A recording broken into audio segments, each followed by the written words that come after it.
His stage is set. A central pole and a little patch of light. It's perfect. And now he must hope a female hears his call.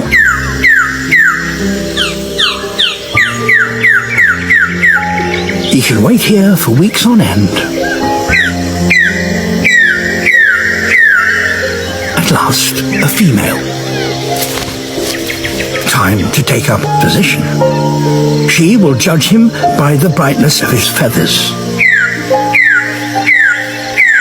But for the female to see him at his best, he needs her to perch directly above his stage, under the light.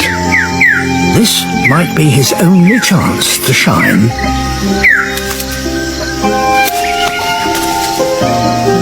Now, when she's looking directly down on him, he reveals her display for her eyes only. In the gloom of the forest floor, he is a dazzling blaze of iridescent green, the brightest leaf in the forest. And that does the trick.